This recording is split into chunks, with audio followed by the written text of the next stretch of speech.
Hello, everyone. Before we dive into inflation, let's establish some key concepts that will help us understand this economic phenomenon. First, we have money supply. This refers to all the cash and easily accessible funds circulating in an economy. Think of it as all the money available for spending.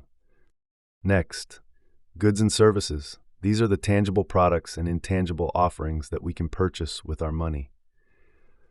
Everything from groceries to haircuts falls into this category. And finally, price level. This represents the average cost of goods and services at any given time. It's essentially how expensive things are overall in the economy. These three concepts are deeply interconnected, and understanding their relationship is crucial for grasping how inflation works. Now, let's tackle the big question. Why does money seem to buy less and less over time? You might have noticed that the same amount of money doesn't stretch as far as it used to. This isn't just your imagination, it's a real economic phenomenon called inflation. Imagine opening your wallet and finding the same bills you had last year, but somehow they feel lighter, less powerful. That's the effect of inflation at work. Let's explore this together and understand what's really happening to our purchasing power. So what exactly is inflation? Let me show you with a practical example that makes this crystal clear. Picture yourself at the grocery store with $100. In year one, as you can see on the left side of this visual, your cart is overflowing. Milk, bread, eggs, fresh produce, maybe even some treats. You're walking out with bags full of groceries. Now fast forward to year two. Same $100 in your hand, same store, but look at what's happened. Your cart tells a very different story. Fewer items, smaller quantities. That jug of milk that cost $3 now costs $4. The bread jumped from $2.50 to $3.25. This is inflation in action. It's not that your money disappeared, you still have those same $100, but the purchasing power of that money has eroded.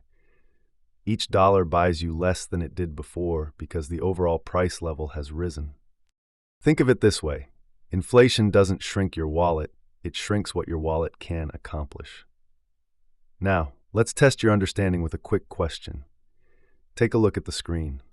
The question is, if prices increase by 10% but your salary stays the same, what happens to your purchasing power? Option A says your purchasing power stays the same. Option B says it decreases. Think about what we just discussed with the shopping cart example. If everything costs 10% more but you're still earning the same amount, can you buy the same amount of stuff? The answer is B. Your purchasing power decreases. Even though the number on your paycheck hasn't changed, that money now buys you less because prices have gone up. This is the real impact of inflation on your everyday life. So what have we learned today? Inflation is the gradual increase in the overall price level of goods and services in an economy. It's a normal part of how economies function, but it has real consequences for all of us. When inflation occurs, the purchasing power of your money decreases. Those dollars in your pocket simply don't go as far as they once did. This affects everything from your grocery bill, to your savings, to your long-term financial planning. Now here's your takeaway task, and I want you to actually do this because it'll make this concept stick. Find a receipt from a purchase you made a year ago. It could be groceries, gas, coffee, anything. Then go back to that same store or check online and compare the current prices for those exact same items. Calculate the percentage increase. You'll likely find that most items have gone up anywhere from 3 to 8%, maybe even more, depending on the category.